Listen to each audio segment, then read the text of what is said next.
In this video, we're going to talk about the Park Zone Precision Parking System. When you open up the box, you have a clear set of instructions on how to do it. You get your sensor and your light. This is everything that comes with the kit. You have your, what I like to call, phone cable, your sensor, and your light panel with instructions. You will also need 4 AA batteries. This is what the light bar looks like out of the package. You will have a green light, a yellow light, and a red light to indicate where to stop. This is the sensor out of the package. Note that the sensor is in the dead center. This is the connecting cable which will connect the sensor to the light bar to indicate when you need to stop.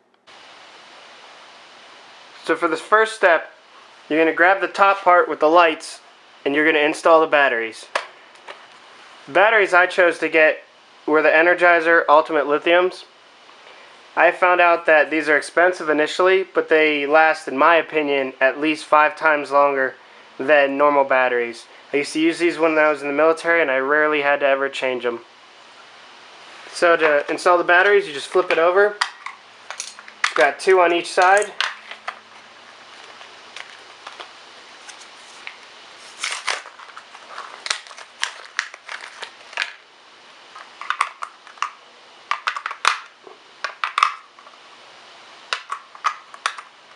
Once the batteries are in, just put the covers back on, and that step is complete.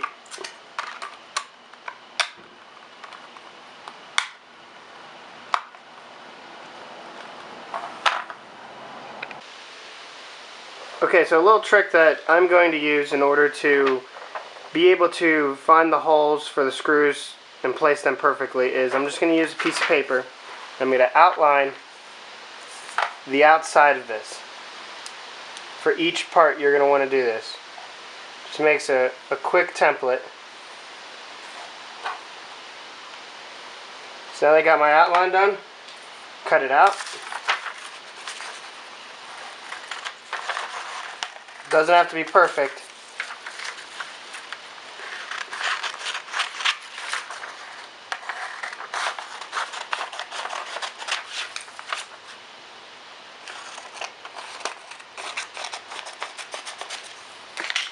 Alright, so now that I got that cut, I'm going to flip it back over, grab my pencil, and start shading. Making sure that the paper does not move.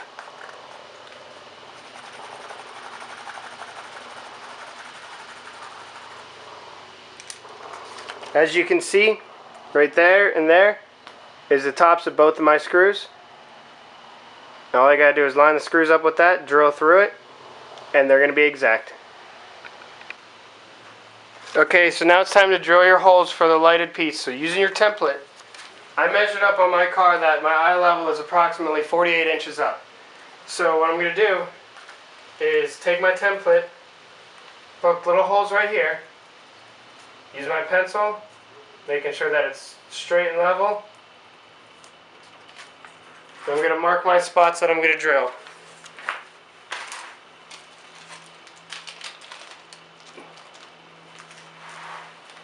Then you want to grab your screws, come over to your spots that you just previously marked, and drill them in.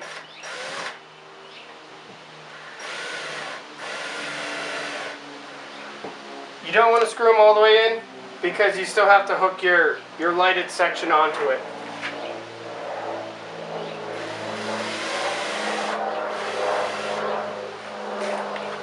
And because the piece is so light, you also do not need to use drywall screws. You're fine to just drill into the drywall. So now that I got that on there, I can just line it up, push it down, and we're good.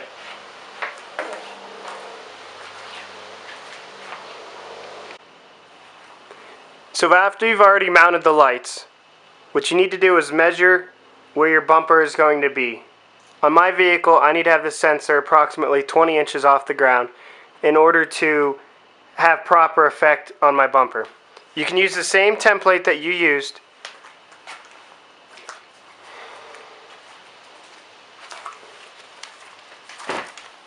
I marked where my 20 inches is, and as you can tell, the sensor is in the center.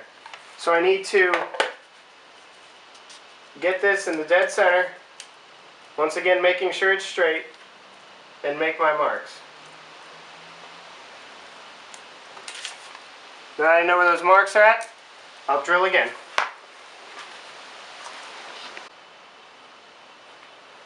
Now that I have the screws in place, all I need to do is grab my sensor,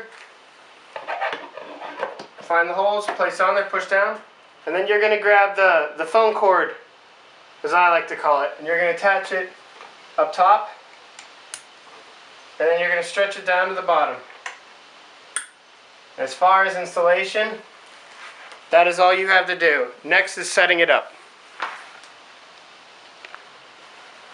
Now that my vehicle is pulled in to the proper distance away from the wall that I want it to stay at, I need to turn it on to calibrate it.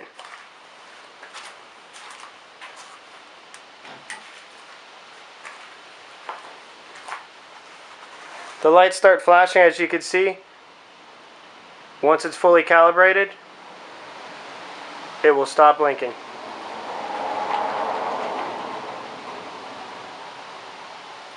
Now it's calibrated. Last thing we need to do now is test it out. I'm going to back my vehicle out and see if it works.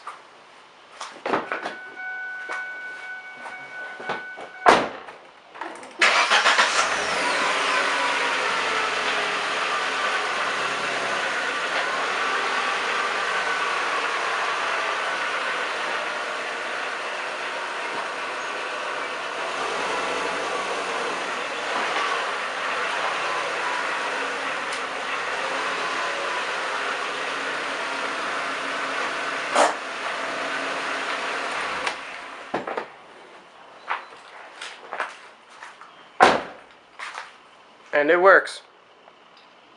Vehicle's in the exact same position that it was when I backed it out. Thank you for watching my video. If you have any questions or comments, please leave them down below, and I'll get back to you as soon as I can. Check out some of my other home projects and vehicle projects on my YouTube page by clicking on some of the links posted around here. Thanks again for watching.